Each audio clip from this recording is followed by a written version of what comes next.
और हर साल बनाते हैं। लेकिन अपने अपने ग्राम सभा में बाबा साहब की जयंती जीतने के बाद एक संगोष्ठी, एक कार्यक्रम रखिए, हम लोग को भी बुलाइए, हम लोग भी आएंगे।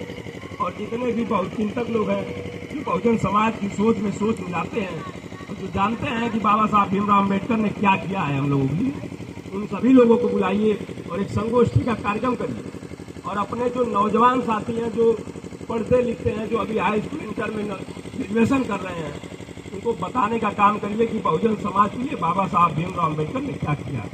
इस देश में अगर बहुजन समाज आज हमसे, आपसे या किसी से आंखों में आंखें डाल करके बात कर पा रहा है तो उसमें बाबा साहब के संविधान की बहुत बड़ी देन। आज ये सामंतवादी विचारधारा के लोग भारतीय जनता पार्टी की सरकार बना करके ये चाहते हैं कि जो बहुजन समाज है वो दब जाए। वो चाहते हैं कि हमको 10% आरक्षण मिल गया तो ये बहुजन समाज वाले आरक्षण से मर जाए। वो नहीं चाहते हैं कि आपको आपका अधिकार मिले।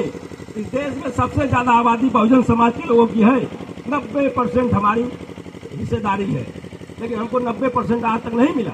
क्यों नहीं मिला? क्योंकि यादव अलग लड़ रहा है, चमार अलग लड़ रहा है, धोबी अलग लड़ रहा है, पासी अलग लड़ रहा है, राजभर अलग लड़ रहा है, सभी लोग अलग अलग लड़ रहे हैं। अगर हम सब एकजुट हो जाएं और अपनी लड़ाई को मजबूत करें और गांव गांव जाकर के जागरूक करें तो मुझे विश्वास है कि आने वाले समय में जो हमारी 90% की आबादी है उस आबादी के अनुसार हमको हक और हिस्सा मिलेगा। और इसको पाने के लिए हमको एकजुट होना पड़ेगा और लड़ना पड़ेगा। और लड़ना किससे है? ठाकुर, ब्राह्मण और भूमियात लड़ना।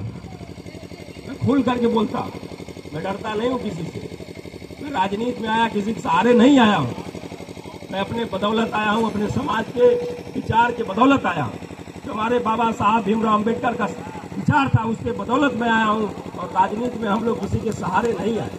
राजनीति में हम लोग को जो पोजीशन और पद प्रतिष्ठा मिली वो अपने विचार से मिली है, अपने बाबा साहब के विचार से मिली है और उनके बनाए हुए संविधान से मिली है। इसलिए हम लोग किसी से डरते नहीं है। और ये जो मूर्ति तोड़ने वाले लोग हैं, भाई उमेश जी, मैं आपको बता दे रहा हूँ, पता करवाइए किन लोगों ने इस मूर्ति को तोड़ा है।